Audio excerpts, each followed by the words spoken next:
क्या क्या हुआ है, किस अस्पताल में हुआ है? सर हम लोग नोएडा में रहते हैं, मैं और मेरे हस्बैंड। अभी होली में हम लोग बिहार आए हुए थे सर। होली मनाने के लिए पूरी फैमिली का गेट टुगेदर था। 9 अप्रैल को मेरे हस्बैंड की तबीयत ख़राब हुई, फीवर हुआ उनको काफ़ी तेज़। हमने कोरोना का 2-2 3-3 बार टेस्ट करवाया, नेगेटिव आया।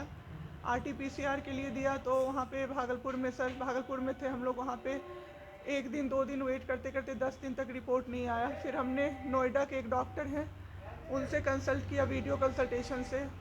उन्होंने बोला कि सिटी चेस्ट करवाना है। हम लोग भागलपुर गए और सिटी चेस्ट करवाए तो उसमें उनका इन्फेक्शन आया। 60% लंग्स उनका उसमें इन्फेक्टेड था, डैमेज नहीं था, इन्फेक्टेड था बस। बाकी लंग्स का हर चीज़ परफेक्ट था, सारा चीज़ नाक का गले का सब कुछ नॉर्मल था, उसमें रिपोर्ट में था। फिर हम लोग नेक्स्ट डे ग्लोकल हॉस्पिटल है भागलपुर में, ग्लोकल हॉस्पिटल लेके आए, वहाँ पे एडमिट कराया हमने ICU में। मेरी मदर की भी तबीयत ख़राब थी, मेरी मम्मी और मेरे हस्बैंड दोनों एक साथ एडमिट हुए। वहाँ पे इतनी लापरवाही हुई उनके साथ, इतनी लापरवाही हुई। डॉक्टर्स आते थे बस विजिट के लिए, 10 मिनट देख के गए। उसके अलावा जितने भी वहाँ पे नर्स थे, कंपाउंडर्स थे, सारे के सारे जल्लाद थे सर। कोई दवाई तक नहीं देना चाहता था पेशेंट। मेरी मदर टचवुड बेटर कंडीशन में थी थोड़ी, मेरे हस्बैंड बोल भी नहीं पा रहे थे उस समय तक। इशारे से पानी का ऐसे ऐसे बताते थे, लेकिन कोई उनको पानी नहीं पिलाता था सर। वो मुझे हार के फ़ोन करते थे कि पानी पिला दो। जब मैं अंदर जाती थी तो ये लोग हल्ला करते थे कि क्यों जा रहे हो अंदर। फिर भी मैं जाके उनको पानी पिलाती थी, जूस पिलाती थी। रेमडेसिविर इंजेक्शन का नाम आप लोगों ने अभी तक सबने सुन लिया होगा कि कितनी मुश्किल से मिल रहा है। डॉक्टर ने वहाँ सजेस्ट किया, मेरे 2-2 पेशेंट थे वहाँ, हमने बहुत मुश्किल से अरेंज किया। जब वो इंजेक्शन मिला तो एक दिन रात को जब इंजेक्शन देने लगे, हाफ इंजेक्शन फ्लोर पे गिरा दिया उन्होंने। हमने कहा कि इतना महंगा इंजेक्शन है, इसी का असर होके ठीक होते ये आपने कैसे गिरा दिया। उन्होंने कहा कि 50,000 का भी गिरा देता ना तो तुम कुछ नहीं कर पाती अभी। हम लोग चुपचाप वहाँ से सर हट गए।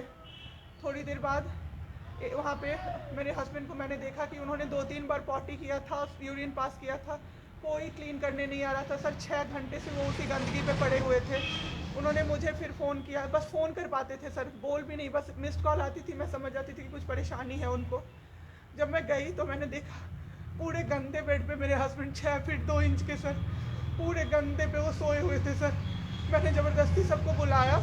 एक आदमी था ज्योति कुमार करके, ज्योति कुमार, सब लोग ध्यान से इसको कवर कीजिए। ज्योति कुमार एक कंपाउंडर था वहाँ पे। कौन से हॉस्पिटल का नाम? Glocal glocal glocal hospital Bhagalpur. Jyoti Kumar compounder है वहाँ का, मतलब जो अटेंडेंट सब होते हैं ना वो है, लड़की नहीं है लड़का है, ज्योति कुमार। उसको मैंने रिक्वेस्ट किया कि भैया प्लीज़ आप मेरे हस्बैंड की मदद कर दीजिए, रात में ये लोग रुकने नहीं दे रहे हैं मुझे अपने पास, इनके पास। उसने बोला ठीक है ज़रूर मदद करूँगा, ये कह के, और मैं अपने हस्बैंड से बात करने लगी, इशारे से ही वो बात कर रहे थे, मैं बोल रही थी। अचानक से मेरा दुपट्टा खिंचाया बहुत ज़ोर से।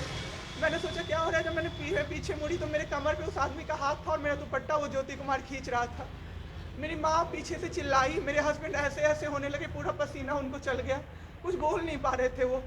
जब हम लोग ठीक थे ना, मैं बाहर निकलती थी ना, कोई मुझे ऐसे देखता था ना नॉर्मली ही तो कहते थे आँख निकाल लूँगा, क्या सोच के इसको देख रहे हैं। और मेरे हस्बैंड उस दिन बेड पे पड़े हुए देखते रहे कि मेरी वाइफ का कोई दुपट्टा खींच रहा है। और जब मैंने उस आदमी को देखा ना तो वो मुस्कुरा रहा था। मैंने ऐसे दुपट्टा खींचा और मैं कुछ नहीं बोल पाई डर से कि मेरे हस्बैंड यहाँ पे है, मेरी माँ यहाँ पे है, ये लोग कुछ कर देगा।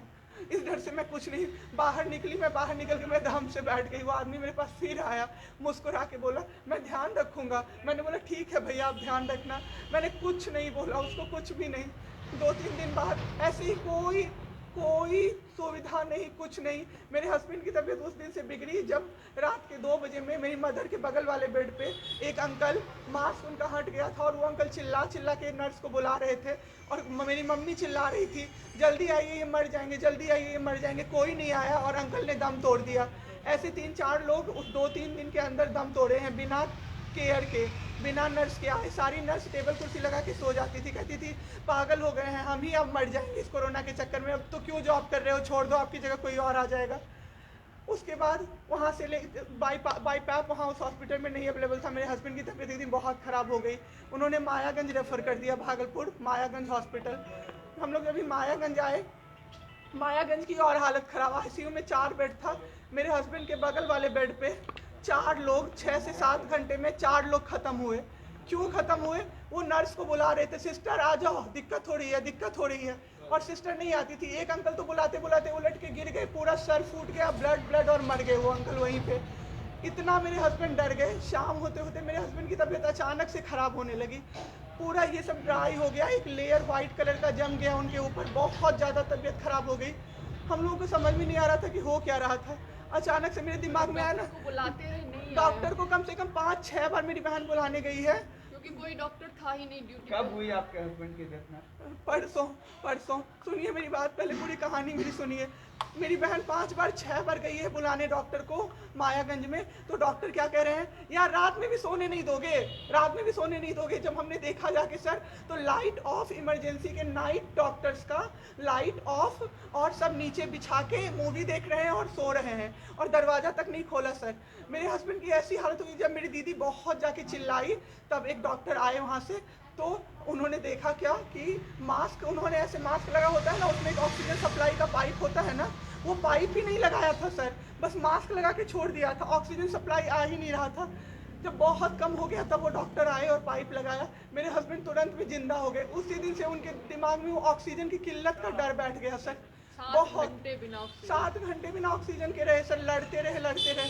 फिर उस दिन इतना वो डर गए, वो बोले नहीं अब हमको कहीं बाहर लेके चलो। दिल्ली में सर हमने बेड का किया, बहुत पता नहीं था, दिल्ली में कहीं भी जगह नहीं था। हम पटना आए, राजेश्वर हॉस्पिटल में सर पटना आए।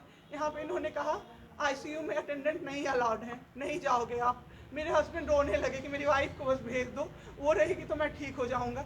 इन लोगों ने नहीं अलाउ किया सर। आज मैंने देखा, एम्बुलेंस से हम लोग भागलपुर से पटना आए थे राजेश्वर, रास्ते में उनको 3 बार पॉटी हुई थी सर। उसी गंदे बेड पे उनको 4-5 घंटे राजेश्वर में सुलाया रहा। मैं 10 बार जाके बोली बाहर से कि सर प्लीज़ बेड क्लीन कर दीजिए, वो हम लोग देख लेंगे ना। एक डॉक्टर निकले, मैंने बोला, वो मेरे हस्बैंड अंदर से ना बोल नहीं पा रहे थे ना, अंदर से ऐसे ऐसे कर रहे थे, बुला रहे थे सबको। मैंने कहा सर वो बुला रहे हैं किसी को बाहर से, तो एक डॉक्टर मुझे कहता है अरे छोड़िए ना, वो छोड़ा तो ऐसे ही बौखला रहा है जब से आया है। मैं उस समय कुछ नहीं कर पाई सर। उसके बाद उनका ऑक्सीजन लेवल जब 37 हो गया, तब मेरे साथ मेरी दीदी थी, मेरे जीजा जी थे और मेरे जेठ थे। तब मैंने अपने जीजा जी को बोला कि अब मेरे से नहीं रहा होगा, मुझे किसी तरह से अंदर भिजवाइए। तब उन्होंने ज़बरदस्ती मुझे अंदर भेजा, और 37 से 74 मैंने कर दिया 10 मिनट में। मेरे बाबू का ऑक्सीजन लेवल मैंने बढ़ा दिया। उसके बाद इन लोगों ने मुझे बोला, मैंने बोला सर अटेंडेंट अलाउड है, सारे के अटेंडेंट बैठे हुए थे। तो एक डॉक्टर ने मुझे बोला अटेंडेंट अलाउड नहीं रहेंगे तो कैसे काम चलेगा, सब तो कोरोना से बीमार पड़ रहे हैं, हम लोग कितना देखें, हम लोग क्या मर जाए खांसते खांसते सबको देख के। बैठिए चुपचाप और देखिए। 15 दिन तक सर एक टेबल पे एक लगातार मैं बैठी हूँ। आज 1 महीना पे मैंने ब्रश किया है सर, 1 महीने पे ब्रश किया है मैंने। बाबू को बहुत ठीक कर दिया, इतना स्ट्रॉ लगा के सर, मास्क के अंदर से स्ट्रॉ लगा के बाबू को मैंने जूस, दाल, रोटी सब कुछ पिलाया सर। इतने ठीक हो गए ना कि जो डॉक्टर फर्स्ट डे बोला था ये बचेगा नहीं, वो डॉक्टर सर 3-4 दिन बाद कहता है टचवुड क्या कर दिया आपने इनके साथ, ये तो एकदम ठीक हो गए, गजब का फाइट दिया आप दोनों ने मिलके। मुझे क्या पता था कि मैं फाइट दे रही हूँ और ये लोग मेरे बाबू को ख़त्म कर देंगे। इतना ऑक्सीजन का किल्लत सर, मेरा बाबू डर गया बहुत ज़्यादा। ऑक्सीजन सिलेंडर देखता था और कहता था हाँ वो ख़त्म हो जाएगा, वो ख़त्म हो जाएगा। मैं कहती थी नहीं ख़त्म होगा बाबू। 1.5 घंटे के लिए सर ऑक्सीजन सप्लाई बंद रहता था। बाद में हमें पता चला ये लोग ब्लैक मार्केटिंग कर रहे हैं अंदर में ऑक्सीजन सिलेंडर का। जो अस्पताल वाले हैं ना, वो ऑक्सीजन सप्लाई बंद कर देते थे ताकि बेचैन होके लोग खरीदें उन्हीं से। हम भी खरीदे सर, मैंने भी खरीदा, क्या करते हमें भी तो चाहिए था। परसों सर सुबह में हमारे पास एक ही सिलेंडर था, पाइपलाइन बंद हो गया। मेरे हस्बैंड को पाइप लगा हुआ था, उनको 2 सिलेंडर से जाना था, एक ही सिलेंडर था। सिलेंडर मांगते मांगते कहीं नहीं मिला सर, मेरे हस्बैंड ख़त्म हो गए सर। मेरा बाबू चला गया हमको छोड़ के। आपके साथ जो इस तरह का यहाँ पे भी सर, यहाँ पे राजेश्वर में डॉक्टर अखिलेश गंदे गंदे इशारे कर रहा था मुझे सर। चलता था ना तो मुझसे सट के क्रॉस करता था सर, मैं इग्नोर कर देती थी कि मेरा हस्बैंड है यहाँ पे, वरना अगर बाहर होता चप्पल खोल के मैं मारती सर ऐसे इंसान को। वहाँ पे मायागंज हॉस्पिटल में डॉक्टर्स, कोई भी डॉक्टर नहीं आता है, कोई सीनियर डॉक्टर नहीं, जूनियर डॉक्टर नहीं, और पेशेंट की सिर्फ एंट्री कर देते हैं कि फिजियोथेरेपी किया गया। ये मेरे बाबू नाक का क्या करते हैं, नेबुलाइज किया गया, 4 बार नेबुलाइज किया गया, कोई चीज़ नहीं होती है, सिर्फ पेशेंट की एंट्री कर देते हैं। एंट्री सब किया हुआ रहता है कि ये बड़े डॉक्टर आए, ये बड़े डॉक्टर आए, उन्होंने पेशेंट को देखा, नेबुलाइज किया, फिजियोथेरेपी हुआ, पेशेंट को कुछ नहीं, मतलब सीपैप पे पड़ा हुआ पेशेंट, और उसको देखने के लिए 24 घंटे में कोई नर्स नहीं आती है, रूम बंद करके, और सब सोते रहते हैं। दरवाज़ा ठकठकाइएगा तो चिल्ला के बोलेगी दूर भागो यहाँ से, कोरोना पेशेंट के यहाँ से आई हो, हम लोग अभी रात में नहीं आ सकते। हम लोग क्या मर जाए पेशेंट के लिए? कोई नहीं आता है, कोई नहीं आता है देखने के लिए किसी को। ये लोग पटना में अभी तो 26 तारीख को आए पटना। मैम आपके साथ जो ये सब हुआ है, गलत हुआ है, इसकी शिकायत आपने किसी को की है? अभी किसको करे सर? परसों तो मेरा बाबू गया है। परसों शाम आप क्या चाहती हैं सरकार से? क्या अभी सबसे पहले तो मैं चाहती हूँ कि सारे जगह ये सबसे पहले तो मुझे कोई प्लेटफॉर्म मिले जिस पे मैं ये बोल सकूँ टीवी पे जाके, ताकि लोग बचें। अब जिसके साथ जो हो नहीं हो वो तो सेकेंडरी है।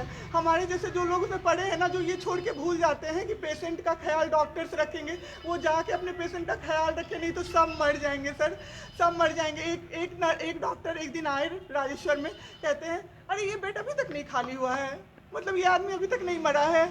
एक आदमी के बारे में आप सोचो सर जरा सा, आप सोचो सर जरा सा।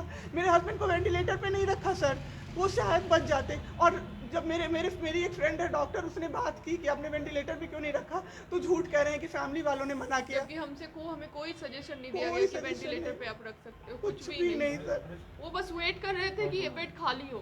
ठीक है।